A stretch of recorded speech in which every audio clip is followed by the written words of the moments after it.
Bonjour les amis, très heureux de vous retrouver sur GénérationJouet.tv.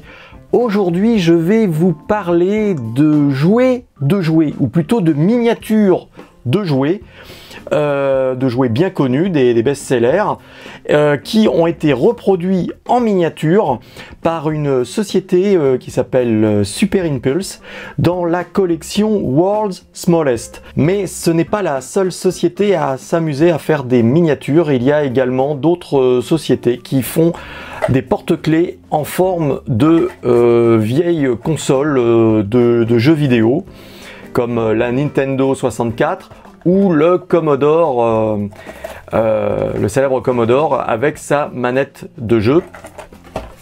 Une autre société également fait un autre type de porte-clés, et là on reconnaît très bien la célèbre console de jeu Atari.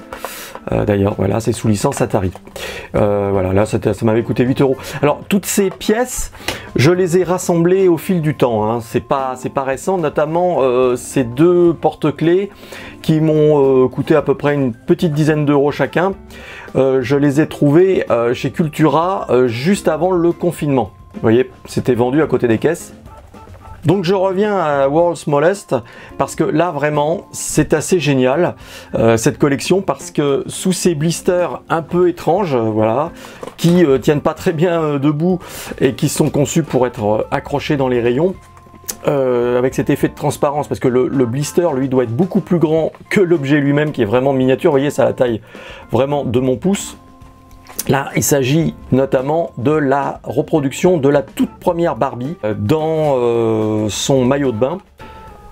Ce qui est génial pour cette collection, c'est que le fabricant a pu signer des licences avec des marques appartenant à des entreprises en concurrence, notamment la marque Barbie qui appartient à Mattel et G.I. Joe qui appartient à Hasbro. Ce sont deux sociétés qui se font la guerre au niveau de l'industrie du jouet depuis des décennies, et d'arriver à les retrouver comme ça dans la même collection et de pouvoir se dire tiens, je vais faire une collection de miniatures de 12 pouces et je fais un G.I. Joe, une Barbie chez le même fabricant, ça c'est top. Ces miniatures de jouets, à quoi ça peut bien servir, me direz-vous? Eh bien, déjà, quand on voit les modèles reproduits, on retrouve quand même des jouets des années 60, 70, 80. Donc, c'est clair, ça s'adresse aux nostalgiques et aux fans de la pop culture. C'est pourquoi, d'ailleurs, certains produits, comme j'ai montré, sont montés en porte-clés, parce que voilà, c'est un objet qui rappelle l'enfance de certains, toute une époque. Ce ne sont évidemment pas des jouets pour enfants, si je puis dire, même si les enfants peuvent s'amuser avec, hein. D'ailleurs, c'est signalé pour 3 ans et plus, c'est la norme habituelle au niveau sécurité. Mais évidemment, ça va s'adresser plutôt aux adultes, aux jeunes adultes, aux kidultes, comme on disait à une époque, qui vont se remémorer leur enfance en collectionnant toutes ces pièces, ou en prenant qu'une seule. Par exemple, le petit téléphone de Fisher-Price va rappeler des souvenirs à bon nombre de personnes, puisqu'il a quand même bercé plusieurs générations d'enfants, et donc bah, c'est toujours sympa de pouvoir l'avoir. Voilà, il roule, il bouge ses yeux. Donc ça, voilà, c'est un petit souvenir pour une dizaine d'euros.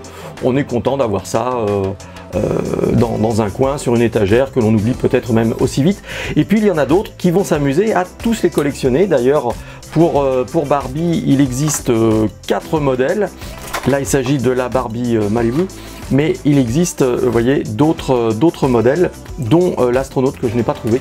Ça permet aussi de remonter le temps, comme par exemple avec Stretch Armstrong, qui est un personnage qui va rappeler des souvenirs à bon nombre de jeunes adultes. Il y a quelques années d'ailleurs, il était réapparu sous sa forme de grande taille, hein. Il fait 30-35 cm, c'est un personnage élastique. Là, il est fait en modèle de poche. Ça, c'était la photo d'époque sur la boîte. Pour le G.I. Joe, étrangement, ils n'ont pas pris le premier G.I. Joe qui est en illustration, le soldat, mais l'aventurier, voilà, avec sa barbe.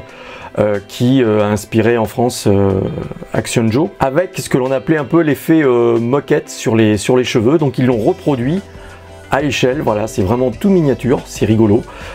Il est articulé, bon c'est assez sommaire, mais il est articulé, voilà. Et hop, il est tout petit.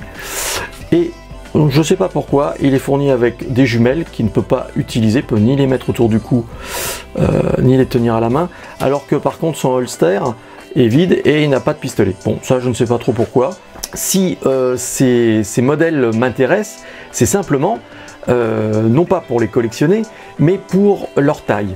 Leur échelle permet justement de faire des scénettes, comme j'adore faire des photos de miniatures avec des jouets. Si vous me suivez sur Instagram, vous avez déjà pu voir un peu ce que je fais quotidiennement. Eh bien, avec ces objets, je peux m'amuser à faire des scénettes mélangeant jouets miniatures avec jouets de taille classique pour faire des effets d'abysse. Et celui-ci m'a beaucoup amusé. Alors je l'ai démonté, il était en modèle porte-clés, d'où cette barre qui n'existe pas. Alors il ressemble beaucoup au modèle que j'avais étant gamin dans les années 80.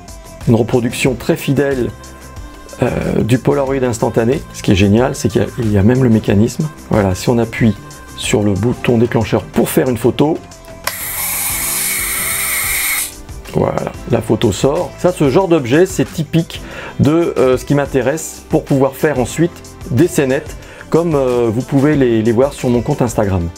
Le télécran, voilà, qui est une invention française à l'origine d'ailleurs, a été reproduit à l'identique, vous voyez, en miniature, et on peut l'utiliser. Alors j'ai pas eu le cœur de le sortir du blister, mais vous voyez, je le sortirai sans doute un jour pour faire des photos avec, mais voilà, hop, on peut vraiment l'utiliser comme un vrai. Alors j'ai jamais été très bon au télécran, voilà, si on tourne les deux en même temps, on fait une diagonale, voilà, je remonte, hop, alors évidemment, à travers le blister, c'est pas très simple, mais c'est vraiment fonctionnel, ça c'est génial. Un petit truc grand comme ça. Et donc, voilà, en faisant ça, la tablette magique, voilà, ça a disparu et je peux recommencer d'autres dessins. C'est toute une époque qui réapparaît vraiment au fond de la poche. Donc voilà, je voulais vous faire partager mes trouvailles. Ces jouets au début ne se trouvaient pas en France, notamment le G.I. Joe et le Stretch Armstrong, je les avais commandés par correspondance aux États-Unis. Et puis j'ai eu l'agréable surprise l'année dernière de les voir dans certaines boutiques comme Micromania au prix américain. Ils ont même été en solde à un moment. Alors ça se trouve aussi sur internet, hein. Ça je vous fais confiance, je vous mettrai des liens dans la description de la vidéo. J'ai pas tout pris, hein. Il en existe plein d'autres, il existe aussi des Hot Wheels, la boule magique qui vous donne l'avenir, vraiment tous les best-sellers de jouets ont été réalisés et la société continue à développer. J'ai vu que aux États-Unis ils annonçaient des mini jeux d'arcade qui semblent être fonctionnels. Ça j'en ai pas encore vu dans les magasins français, mais ça se voit déjà sur internet. Et je vous dis à très bientôt pour une nouvelle vidéo.